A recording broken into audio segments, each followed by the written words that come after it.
Čaute. Dneska tu mám Ontario Rad 3, čo je veľmi podobný nôž SC3, ktorý som už recenzoval trochu. Nôž váži 142 gramov, hrúbka čepele je 3,2, uvádza sa 3,3 mm.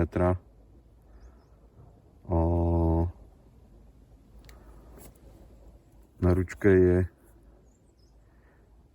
zelená kanvas mikarta, pekná, naozaj ten materiál vyzerá dobre. Ako môžete vidieť, tak toto je nôž zo stránky Noženůž.cz, pretože tam mali ako keby druhú akosť a dali to odčierniť a vyrovnať po novým látkovi. Tento teda celý vynoštil, zahladil tie otrepy, čo tu bývajú na tej ručke a založtil aj tú mikartu. Takže má úplne iný povrch, ako keď kúpite nový nôž. Púzdro. Táto zelená farba je naozaj pekná. Páči sa mi to viac ako tá čierna. Problém je, že neviem, či je to týmto konkrétnym kusom, ale nôž tam vôbec necvaká. Nedrží tam dobre. Je to naozaj také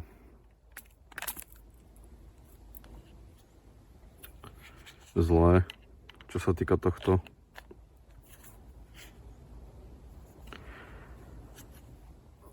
Viem, že David Kočí má tiež tento nôž odčernený, ale jemu tam normálne do toho púzdra cvaká, takže nie som si úplne istý, kde je problém. Možno skúsim napísať ešte výrobcovi Ontariu, či by nevedeli s tým niečo spraviť. Tento klip na tom púzdre je úplne na nič, pretože je plastový. Vidíte, že je dosť mäkký. Takže to úplne nechápem, prečo by vôbec niekto niečo takéto tam dával, keď sa to nedá použiť. Ale inak, keby to cvákalo v tom púzdre, tak úplne v pohode. Lenže tak toto nedrží, takže to je dosť na nič momentálne.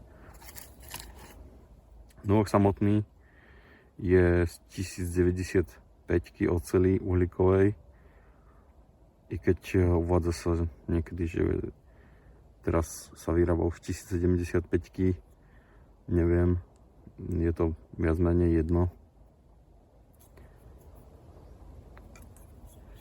Čo sa týka rezania,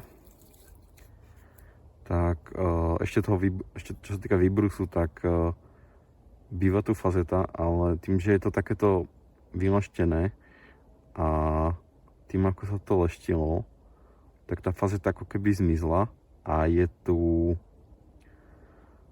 taký hrubý konvex, by som to povedal. Taký dosť bacomatý konvex. Tu na to nie je dorobené, ale to nevadí. Čo sa týka toho rezania, tak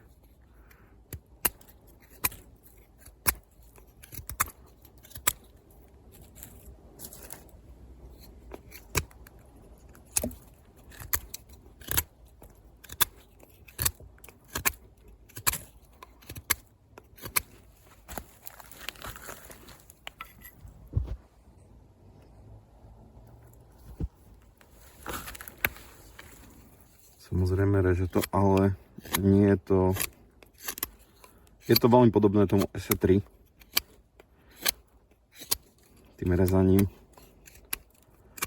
Samozrejme, aby som ešte doplnil, tak tá ručka, ten choil, ako som spomínal pri SC3, za mňa to nedáva vôbec zmysel, lebo keď chceme rezať, tak sa snažím rezať takto napríklad aj. A ide to do toho choilu. A tento výstupok nesedí do tej línie rúčky, je príliš vypuklý. Takže keď to držíte takto, tak je tá čepa moc ďaleko od tej ruky. Ešte je tu ten čojo, takže za mňa ten dizajn je esteticky možno niekoho to oslní, ale prakticky je to na nič. Je to zlé, podľa mňa.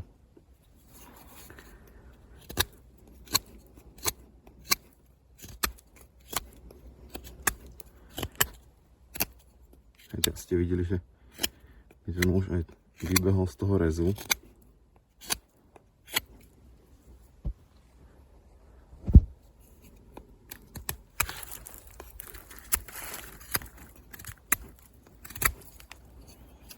Takže zvládol to trochu razanie. Toto je teda zelená lieska. Čo sa týka nejakých hoblín.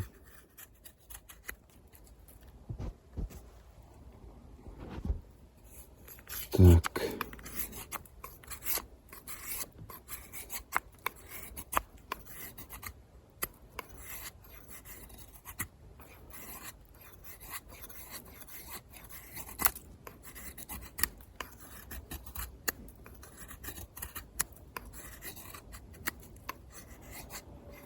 Takže niečo to reže, ale je to také. Za prvé ten má tlačie tie zubky do ruky, čo je dosť nepríjemné, pretože ten nôž drží až takto. Ale nejako to reže. Nemôžem povedať, že nie.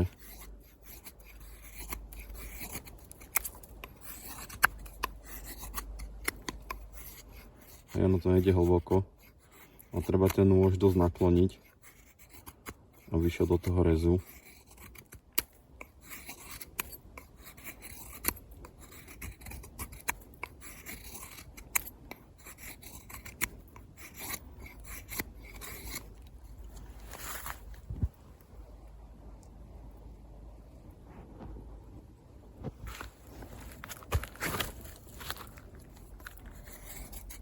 Dajú sa s tým robiť aj také jemnejšie hobliny na tom mokrom dreve. Ten výbrus je k tomu taký ako, no ten výbrus tomu dosť pomáha, čo na tom noži aktuálne. Už som kúpoval z druhej ruky.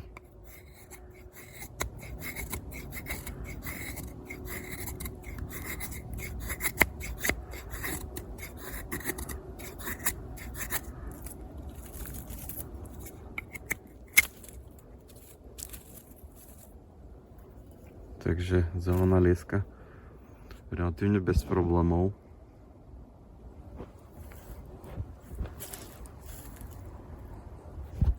Čo sa týka nejakého suchého dreva, tak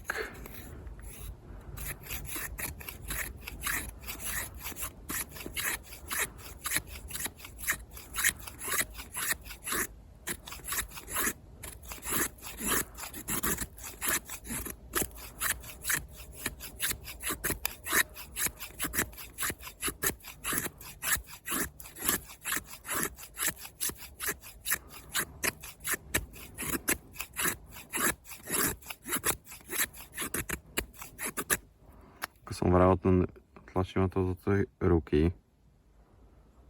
a ten výbrus pomáha tým hoblinám celkom. Ale nie je to príjemné. Hej. Nie je príjemné robenie tých hoblín. Treba to tlačiť.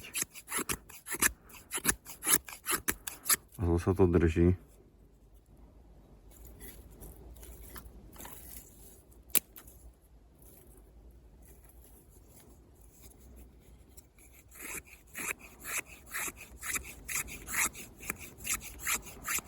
Ale vidíte, že dajú sa s tým robiť také pekné, jemné,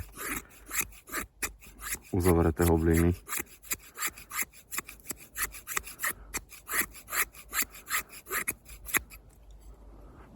Takže je to také dosť podobné aj tomu nožu SE, ako rezal to SE3.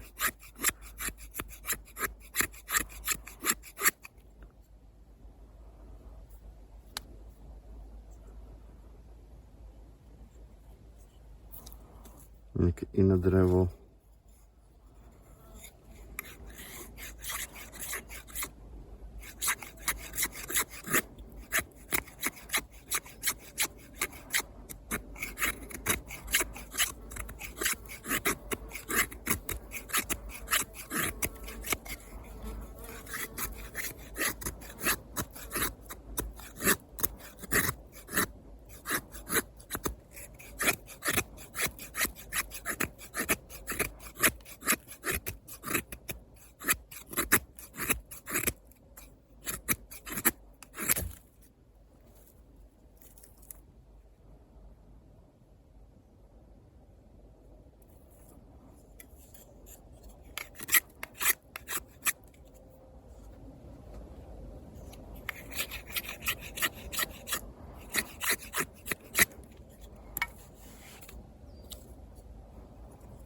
Možno niečo takéto.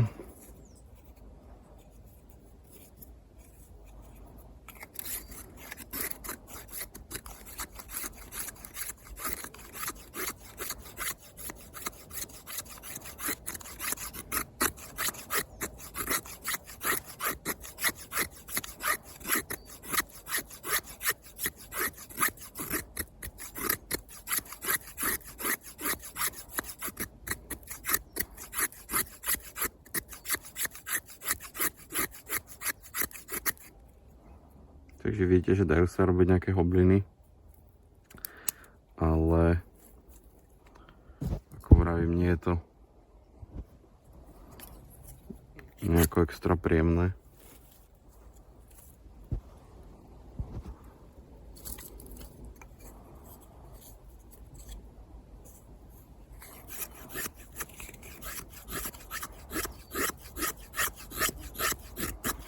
Čo sa týka ceny, tak myslím, že v takomto očernenom stave sa ten nôž predáva za 2296, čo je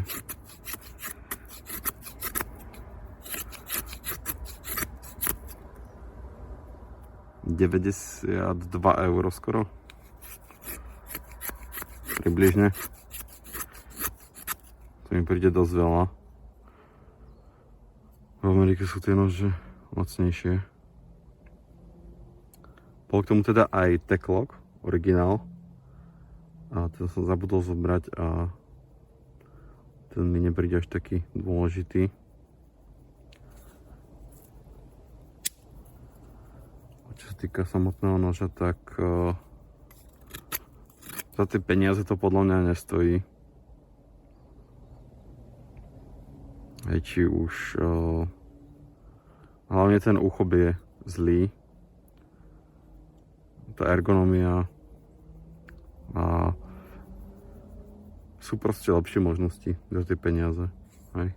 A to si ešte vezmite, že toto je tá druhá kosť, takže tá prvá, akoby nové nože bezchybné sú ešte drahšie. Takže za mňa nie. Ale chcel som si to vyskúšať a ako dokážem pochopiť, že ten nôž je taký ľahký, 142 gramov, akože nabáda do tej ruky, ale tá použiteľnosť nie je nič moc. A v mojom prípade aj to púzdro nefunguje tak, ako by malo, takže za mňa nie.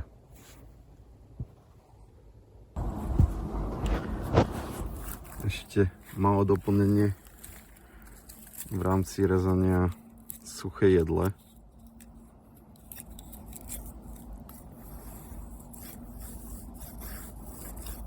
vidíte, že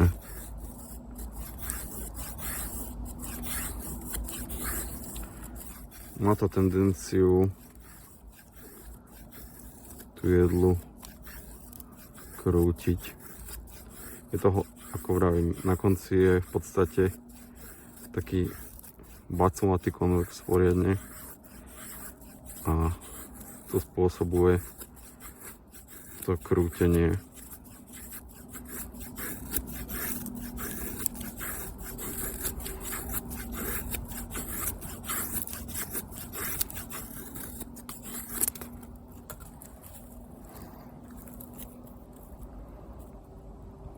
Takže takéto veci sa s tým dajú robiť, keď máte nejaké takéto lepšie drevo.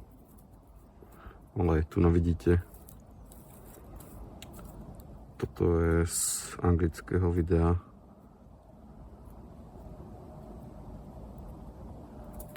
Takže to len pre doplnenie.